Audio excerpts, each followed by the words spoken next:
Hello செல்ல குட்டி பிள்ளைகளா, திரும்பவுமா இன்னைக்கு ஆன்லைனில் சண்டே ஸ்கூல் படிக்கக்கூடிய வந்தவங்களை go and shine for Jesus ministry சார்பாக வாழ்த்தி வரவேற்கிறோம். இன்னைக்குள்ள சண்டே ஸ்கூல் படிக்கிறதுக்கு முன்பாக நம்ம ஏசப்பாவை நோக்கி ஜெபம் பண்ணுவோம். கண்ணை முடிக்கோ, கை கூப்பிக்கோ, தலை வணங்கு. நல்ல ஆண்டவரே, ஆஸ்வதிக்கூடியவரே, இந்த நாளில் இந்த அருமையான பிள்ளைகள் கற்று தெரிந்து கொள்ளக்கூடிய காரியத்தை இந்த பிள்ளைகளுக்கு ஆஸ்வத்து கொடுங்க. ஆண்டவராக நீதாமே நல்ல நிலத்தில் விதைக்கப்பட்ட விதைகளைப் போல் அது ஒன்றுக்கு 30, 60, 100 பலன் தருவதுக்கு உமது கிருபை தாங்கட்டும். வழி நடத்துங்க, ஆசீர்வாதத்தை தாங்க. இயேசு கிறிஸ்துவை வேண்டிக் கொள்கிறோம் சுவாமி, ஆமேன். இந்த வாரம் 22ஆம் தேதி போத்தனூர்ல இருந்து தனது 3வது பிறந்த நாளை நேயன் ஐஆர் இந்த சின்ன தம்பி ஹாப்பி பர்த்டே கொண்டாடுறாங்க. Happy birthday Neyan, God bless you. நேயனுக்காக நம்ம எல்லாம் சேர்ந்து ஹாப்பி பர்த்டே பாட்டு பாடலாமா?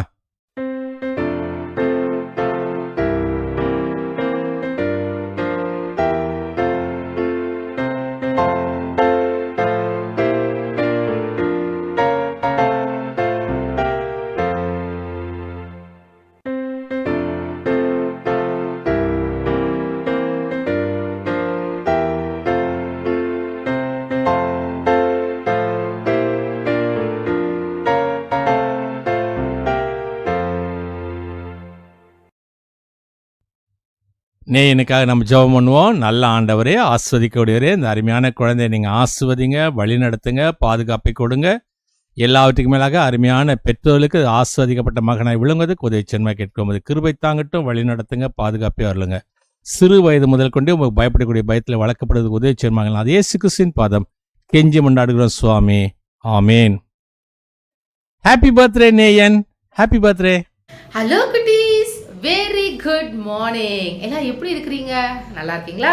ஓகே, இன்னைக்கு நம்ம என்ன பேட்ச் போட்டிருக்கோம்? இன்னைக்கு நம்ம ஸ்பியர் பேட்ச் போட்டிருக்கோம். ஓகே, நான் போன வாரமே சொன்னேன், ஸ்பியர் அப்படிங்கிறத நீங்க எழுதியும் கொண்டு வரலாம், இல்லை நீங்க இப்படி அழகா படம் வரைஞ்சும் கொண்டு வரலாம். ஸ்பியர் அப்படின்னா ஈடி, ஓகே, ஈடி. அதனால நீங்க இதை வரைஞ்சும் நீங்க யூஸ் பண்ணலாம், இல்லை இந்த மாதிரி பேர் எழுதியும் யூஸ் பண்ணலாம். ஈடி இல்லை ஸ்பியர் அப்படின்னு எழுதியும் போடலாம். ஓகே, ஸோ இது உங்களுடைய சாய்ஸ். இன்னைக்கு யார் யார் எப்படி எப்படி பண்றீங்க அப்படிங்கிறத நான் அடுத்த வாரம் கண்டிப்பா பார்ப்பேன். அதனால தான் நம்ம இந்த மாதிரி பண்ணியிருக்கோம். ஓகே, இன்னைக்கும் நம்ம பாட்டு, வசனம், வேத பாடம் எல்லாம் கவனிக்க போறோம். பட் அதுக்கு முன்னாடி நம்ம என்ன செய்யணும்? ஜெபம் பண்ணணும் இல்லையா?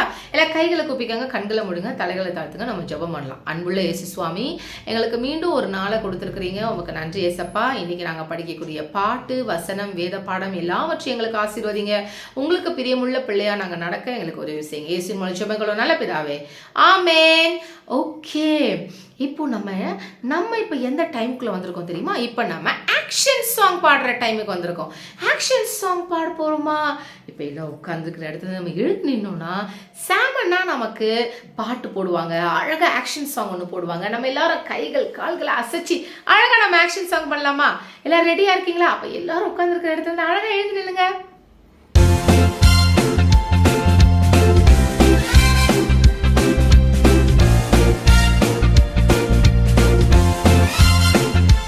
Ready, 1, 2, 1, 2, 3, 4. Nanda number 1, Nanda number 1, Nanda number 1. Enne suvalida. Nanda number 1, Nanda number 1, Nanda number 1. Enne suvalida.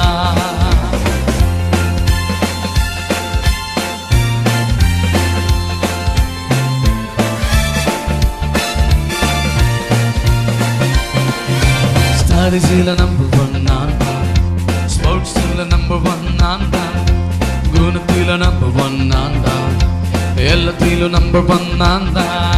Studies number 1 nanda, sports number 1 nanda, gunatila number 1 nanda, ellatila number 1 nanda. Ready, 1, 2, 1, 2, 3, 4. Nanda number 1, nanda number 1, Nanda number 1. Enne suvalida. Nanda number 1, Nanda number 1, Nanda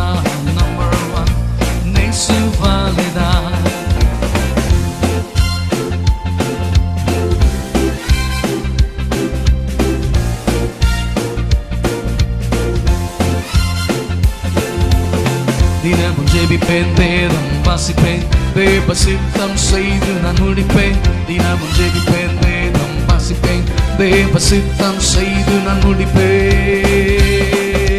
Ready 1 2 1 2 3 4 நான் தான் number 1 நான் தான் number 1 நான் தான் number 1 என் இயேசுவாலதான் நான் தான் number 1 நான் தான் number 1 நான் தான் number 1 என் இயேசுவாலதான் என்ன குட்டீஸ், பாட்டு நல்லா இருந்துச்சா? எல்லாம் என்ஜாய் பண்ணீங்களா? நல்லா இருந்ததா பாட்டு? சரி, இப்போ எல்லாம் உட்காந்துக்கங்க. இப்போ நம்ம மனப்பாட வசனம் படிக்க போகிறோம். மனப்பாட வசனம் படிக்கணும்னா 3 ஸ்டெப்ஸ். உங்கள் பைபிள் எடுத்துக்கணும். ஃபர்ஸ்ட் ஸ்டெப் என்ன? அது எந்த டெஸ்ட்மெண்ட், எந்த ஏற்பாடு, பழைய ஏற்பாடா புதிய ஏற்பாடா, old testament or new testament அப்படிங்கிறத நம்ம வந்து அனலைஸ் பண்ணணும். செகண்ட் என்ன பண்ணணும்? எந்த ஹேண்ட், பழைய ஏற்பாடுனா லெஃப்ட் ஹேண்டு, புதிய ஏற்பாடுனா ரைட் ஹேண்ட், எந்த ஹேண்ட் அப்படிங்கிறத நம்ம செலக்ட் பண்ணணும். மூணாவது தேர்ட் ஸ்டெப்பு, நம்மளுடைய ஹேண்ட்ஸை யூஸ் பண்ண போகிறோம். ஓகே, ஸோ இந்த மாதிரி பழைய ஏற்பாடு அப்படின்னா இந்த ஹேண்ட், புதிய ஏற்பாடு அப்படின்னு சொன்னால் நம்ம இந்த ஹேண்ட். ஓகே, சரி. இப்போ நான் புக்கு சொல்ல போறேன். அது எந்த ஏற்பாடு அப்படிங்கிறத நீங்க சொல்லணும். ஓகே, ஸோ இப்போ நான் புக்கு சொல்லுவேன், அது எந்த ஏற்பாடு நீங்க சொல்லணும். ரொம்ப வெரி ஈஸி. நம்ம நிறைய தடவை வந்து நம்ம பண்ணியிருக்கோம். ஸோ அதனால நம்ம வந்து இப்போ நீங்க ஈஸியா கண்டுபிடிச்சிருவீங்க. ஓகே, சங்கீதம், சங்கீதம், சாம், சாம், ரொம்ப கரெக்ட். அது பழைய ஏற்பாடு, பழைய ஏற்பாடு. சாம், சங்கீதங்கிறது பழைய ஏற்பாடு. ஸோ ஃபர்ஸ்ட் இது நம்ம முடிச்சாச்சு. செகண்ட் ரூல் என்ன? எந்த ஹேண்ட். ஸோ பழைய ஏற்பாடுனா எந்த ஹேண்ட்? லெஃப்ட் இல்லையா? இப்போ லெஃப்ட் ஹேண்ட் நம்ம யூஸ் பண்ண போறோம். ஸோ லெஃப்ட் ஹேண்ட்னா தேர்ட் ஸ்டெப் நம்ம இந்த பக்கம் எடுக்கணும். பைபிள்ல இருந்து இது பார்த்தீங்களா, இந்த பக்கம் எடுக்கணும். இதோ வந்துச்சு சங்கீதம். ஓகே, இப்போ சங்கீதம்ல எந்த அதிகாரம்? சங்கீதம் 91ஆம் அதிகாரம் 10ஆம் வசனம். சாம் சாப்டர் 91 verse 10. சாம் சாப்டர் 91 verse 10. சங்கீதம் 91:10. ஆகையால் பொல்லாப்பு உனக்கு நேரிடாது, வாதை உன் கூடாரத்தை அணுகாது. சங்கீதம் 91:10. ஆகையால் பொல்லாப்பு உனக்கு நேரிடாது, வாதை உன் கூடாரத்தை அணுகாது. ஓகே, இப்போ நம்மளுடைய மெட்டீரியல் நம்ம எடுத்துக்கலாம். என் கூட சேர்ந்து சொல்லுங்க.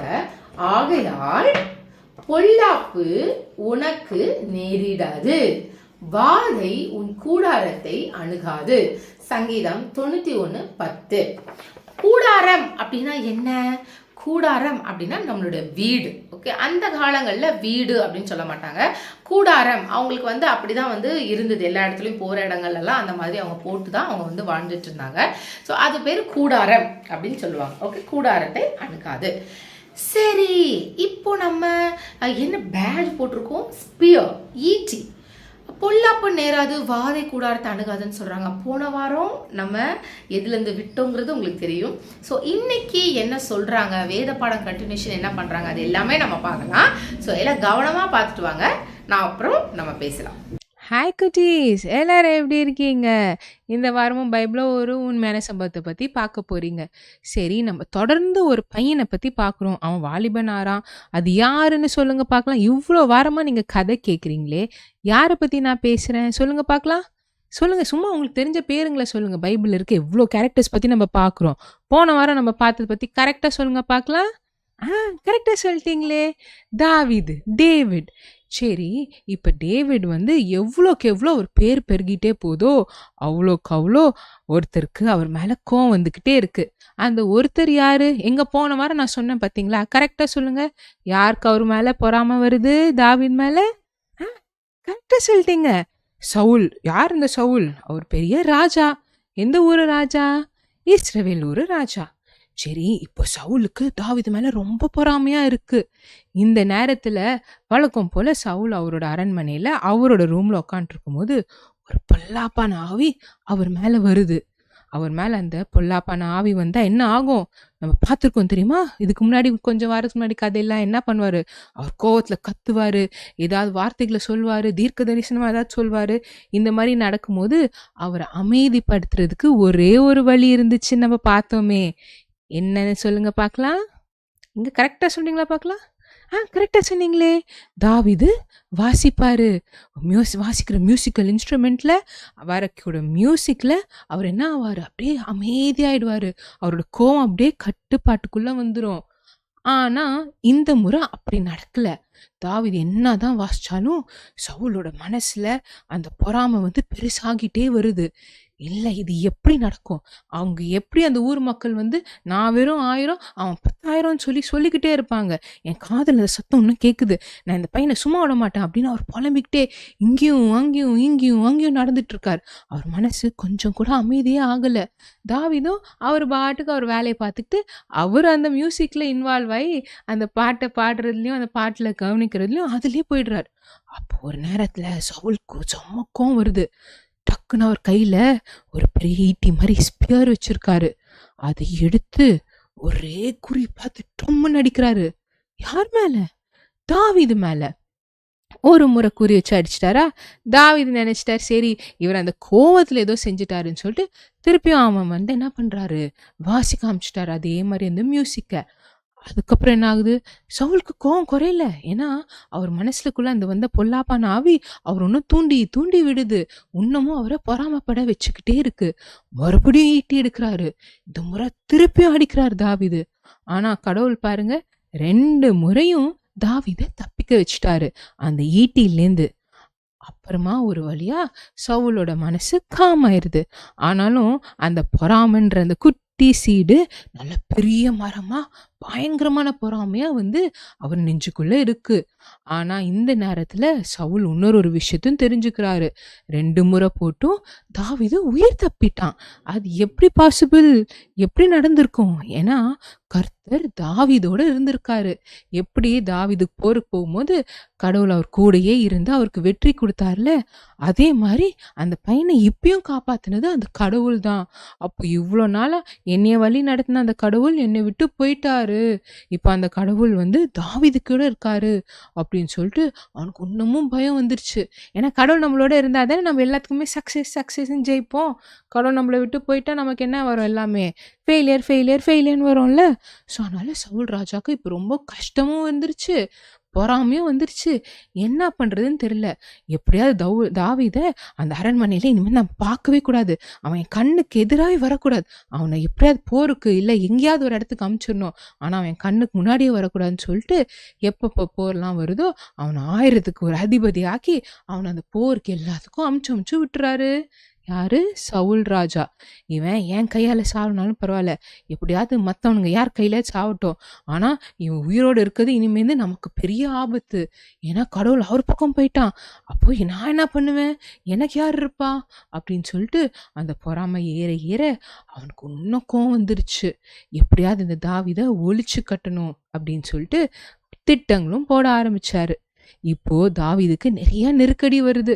இவ்வளவு நாளும் ஜாலியா சந்தோஷமா சுத்திட்டு இருந்த தாவீது அந்த அரண்மனையில சவுல் ராஜாவோட பையன் அளவுக்கு அவரும் அந்த யோனத்தானும் சேர்ந்து போற அளவுக்கு அவ்வளோ நெருங்கிய நண்பனாவும் இருந்து அவரு ஜாலியா இருந்த பேலஸ்ல இனிமேல் அந்த பேலஸ் பக்கமே வராத அளவுக்கு போருக்கு போ, இங்க போ, அங்க போன்னு சொல்லிட்டு சவுல் ராஜா அவரை துரத்தி அமிச்சாரு. அதனால தாவீதுக்கும் எப்ப பார்த்தாலும் வெளியிலேயே போற வேலையாவே இருந்துச்சு. ஆனா தாவீதுக்கும் நிறைய ஆபத்துகளும் வந்துட்டே இருந்துச்சு. இன்னும் என்னென்ன ஆபத்துலாம் வருது தெரியுமா? அதுதான் நம்ம அடுத்த வாரம் பார்க்க போறோம். என்ன குட்டீஸ், பார்க்கலாமா? பாய். என்ன குட்டீஸ், கவனிச்சிங்களா?